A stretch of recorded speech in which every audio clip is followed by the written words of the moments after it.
Hello everyone and welcome back to a new Prehistoric Kingdom dev diary where we have an absolute swathe of new information regarding update 15 that we are about to cover, and as you can see we have quite a big surprise coming for this update, and let's get into it.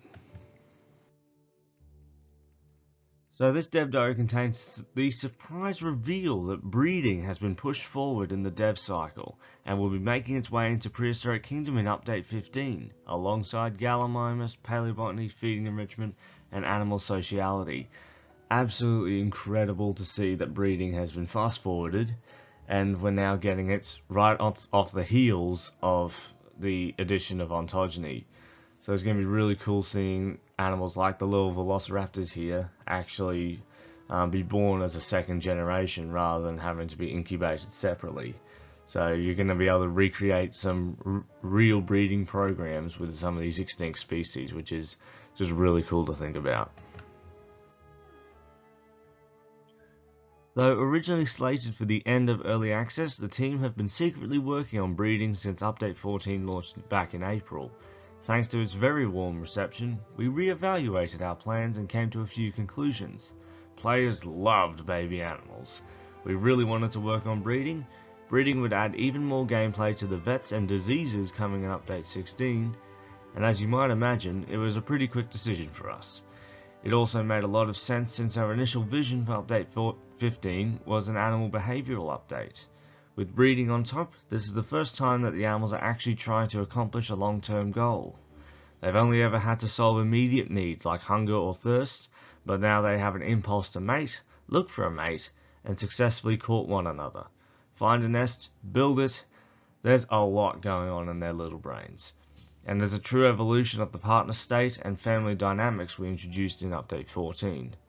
So as all that said, we do need another month on this thing.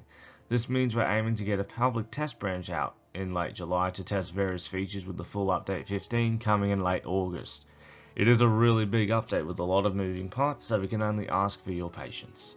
And honestly, seeing this, I think it's worth the wait. Like, you want this to be the best it can be. And so, like, the longer we wait, the better the final product will be. So I'm all for that. And given the other little surprises that we have in this dev diary, I would say it's well worth it. So in Prehistoric Kingdom, breeding becomes viable once the player has unlocked male animals through research. In order to have your animals successfully breed, there are a number of factors that must be considered. Fertility is a new value that determines the maximum amount of offspring an animal can have. This means that animals with a high fertility have the potential to yield many babies, while a low fertility can only produce few or none.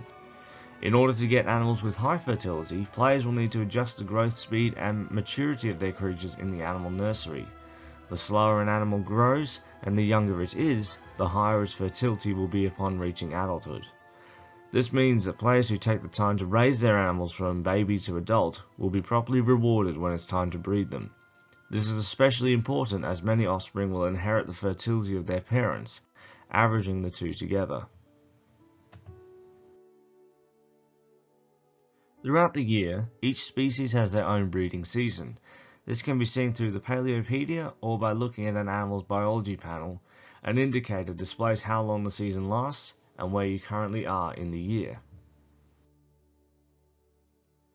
During their breeding season, adult animals have a chance to partake in courtship. While this process can be simple for many species, others, such as Leonosaura, have a unique dance performance. Courtship attempts can be accepted or rejected by females, leading to either a positive or negative encounter. And I certainly love how this looks. I can imagine it could possibly take the form of a lek, which is a congregation of several males attracting several females, where they all perform to try and outcompete one another. So you see that sort of thing in birds like the greater sage grouse, and I would certainly love to see that here. And you've also got several birds of paradise that perform relatively close to one another, and so females will fly between these different stages and pick which male they think was the most successful. So it's going to be really cool seeing how the other courtship animations work. I can imagine Triceratops potentially flushing blood into its frill to create a nice pattern, or creating a grumbling sound that is supposed to allure the female or something like that. If we get Carnotaurus at some point, I would love if they recreated the dance from Prehistoric Planet. That would be amazing. A successful courtship means that a female has been bred and has the potential to carry offspring for the remainder of the breeding season. In order to actually receive babies, however, the player must add specific modules to their habitat. Dinosaurs will require a nest, while mammals require a birthing bed. If the player does not include these modules in the habitat, animals will never carry offspring, allowing players to selectively choose when they naturally want babies to be born. After a successful courtship, the female will seek out a nesting module to claim as her own. Once claimed, she will physically dig up the nest or birthing bed, changing its features in real time. Nests in particular can be built up into craters, mounds, and while birthing beds have dry grass and leaf litter. So you can also see that here with these velociraptors. So you've got the female here excavating up into a little mound with a couple of leaves in the middle. And we also see it here with this Tyrannosaurus rex actively creating a mound where she will lay her eggs. It's a pretty cool behavior to see, and yeah, I'm actually really excited to see how the different dinosaurs and different mammals will actually make their nests and birthing beds. Players can also select what species are allowed to use a nest or birthing bed before they're claimed. This makes it easy to have separate nesting areas for animals that share the same habitat. For example, the Coelodonta and the Elasmotherium. Once a nest has been fully built up, eggs will appear. Each egg now has a health bar and must be tended to by parents, or in the future, vets. If the parents spend too much time away finding food or water, the egg health will drop, gradually killing the eggs one at a time. After the incubation period has ended, baby dinosaurs will finally hatch at the nesting site. So I feel like a recommendation that should be here for where you place your nests should be, well, at least the nesting modules should be close to a feeding station and water, but also kept out of sight to maintain an animal's privacy. So that way you have less chance of the eggs actually dying, so the parent can go to the stream, drink some water, and then go to a feeding station and eat what's there, and then return to the nest, and that way you have less chance of the eggs actually dying. So I think that would be a good tip to have there. Birthing beds work similarly, though unlike dinosaurs, mammals are more resilient and less at risk of losing offspring. At the end of their incubation period, the mother will rest and deliver her babies on the birthing bed. Nests and birthing beds will return to their original dirt-like state a short time after the animals have been born, allowing new parents to claim the module. So why go through all of this?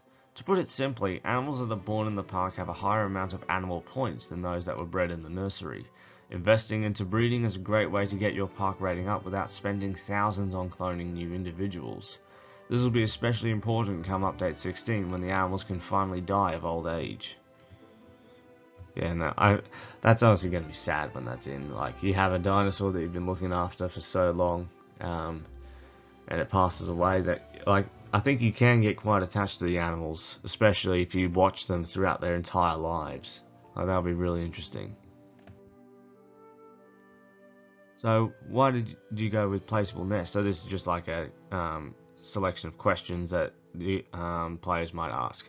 So why did you go with placeable nests and birthing beds?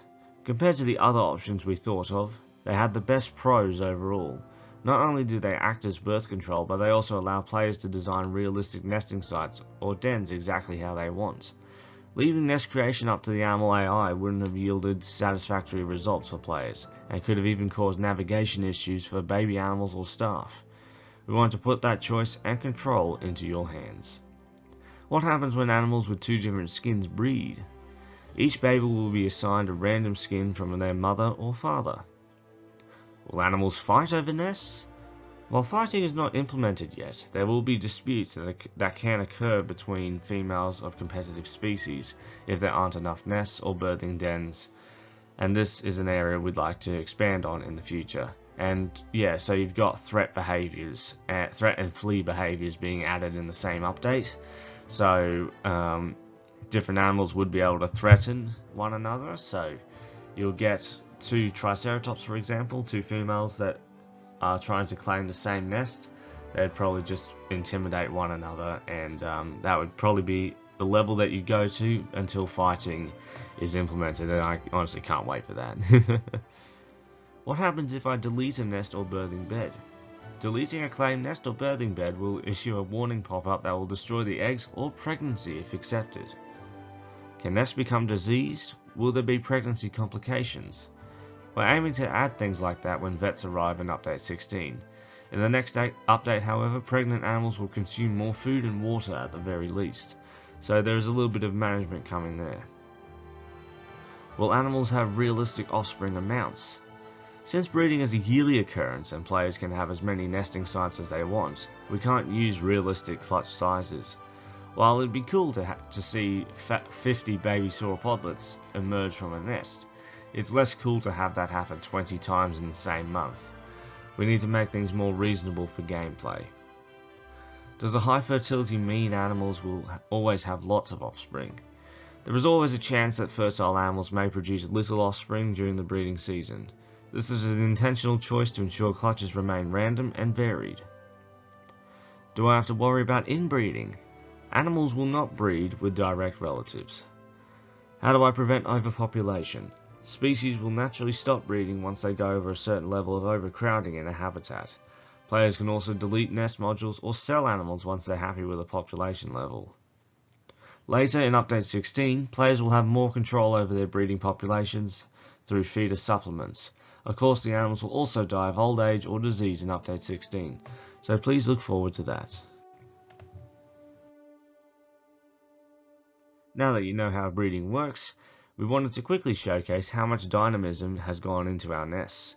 As mentioned above, both nests and birthing beds start as dirt mounds. It's only once they've been claimed that the animal will build the module into their desired settings.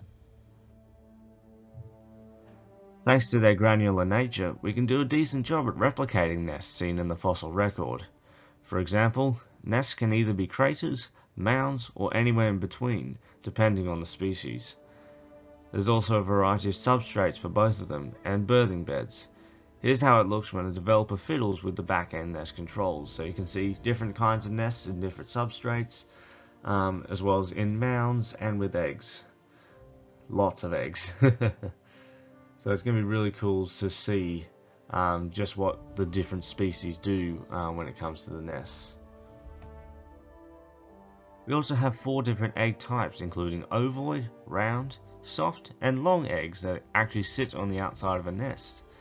Just like what you'd see from dinosaurs like Oviraptor in real life, each species can also have its own egg colors, making them even more distinct. So you can see these different eggs here. So the ovoid eggs have all this little speckling, the round eggs have a bit more and are orange.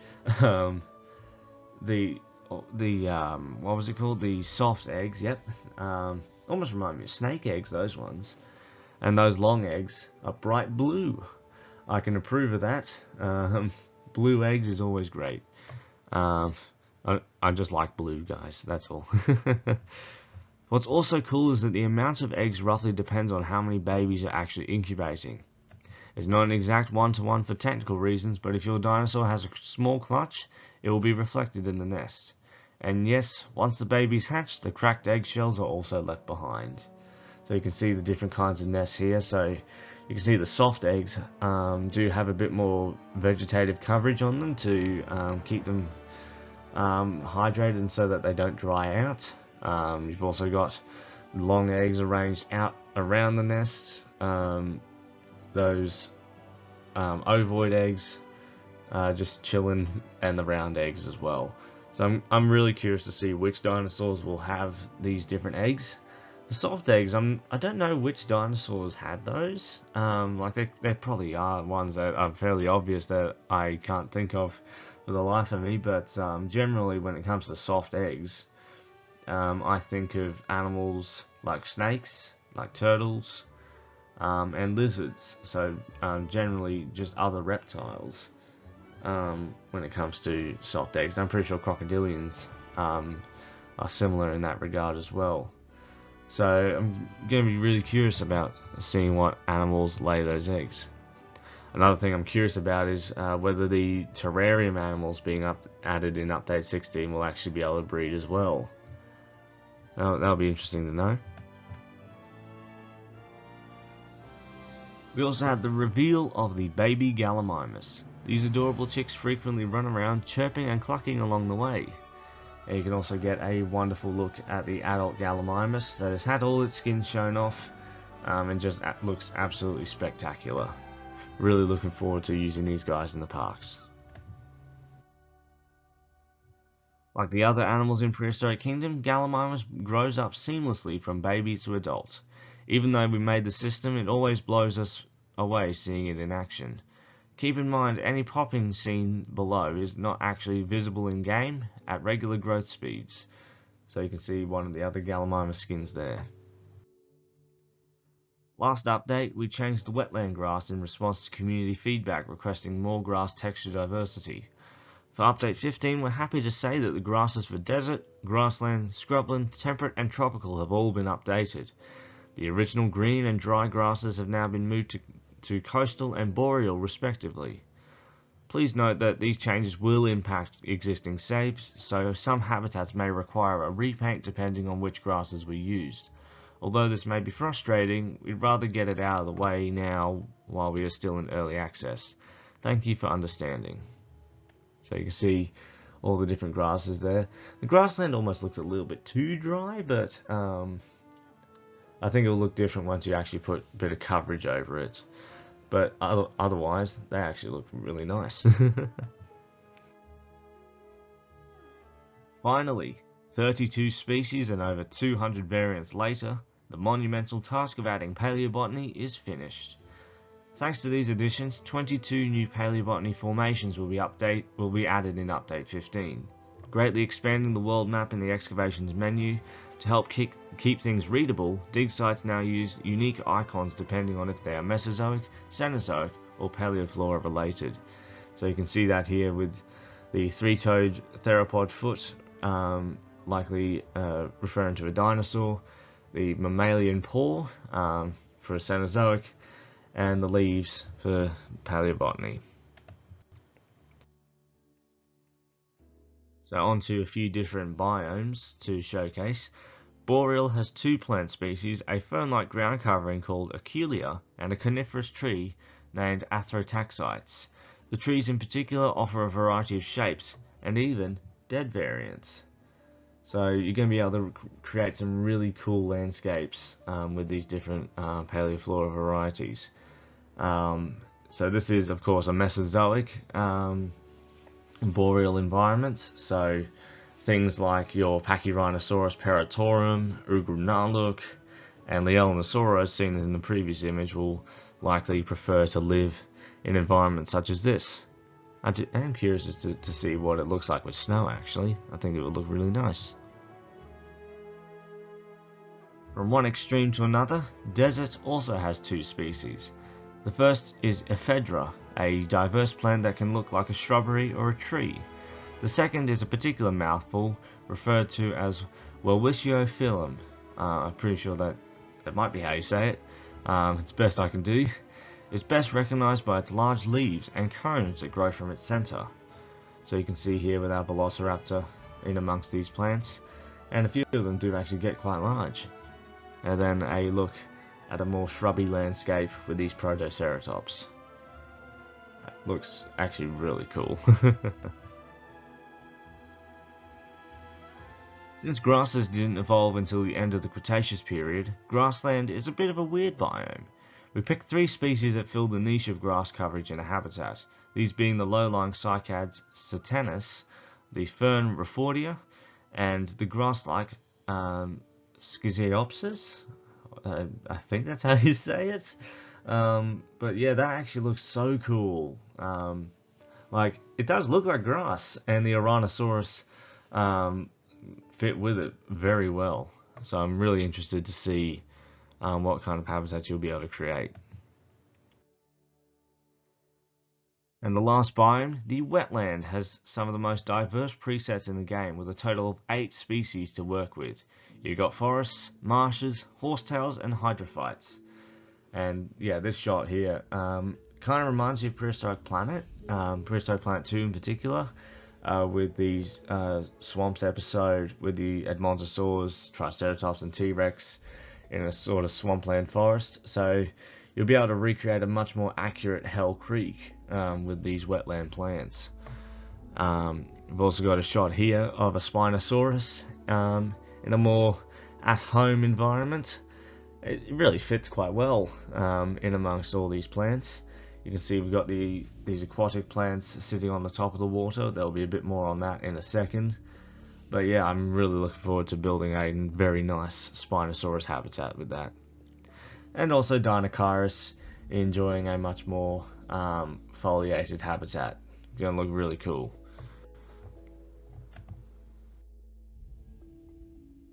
So we also have a look at a new foliage, like some of the new foliage brushes. So water plants will now automatically appear on the water's surface, but plants that aren't supposed to be in the water will not actually go into the water. So that's a good change there. So you have a bit more control over like how you place your plants, and you can create a much more realistic looking swamp. And if one surprise was not enough, we've got another. Given the update's theme, we felt it was only appropriate to introduce a species best known for its relation to eggs. Say hello to Oviraptor, a small feathered dinosaur from Mongolia. Originally described as an egg thief, it's now understood that Oviraptor was but one of many dinosaurs that cared for their young. Unlike most other theropods, the toothless jaws of an Oviraptor are equipped with a beak and dentary bones, protrusions within the mouth that allow them to easily break down fruits and nuts in the park.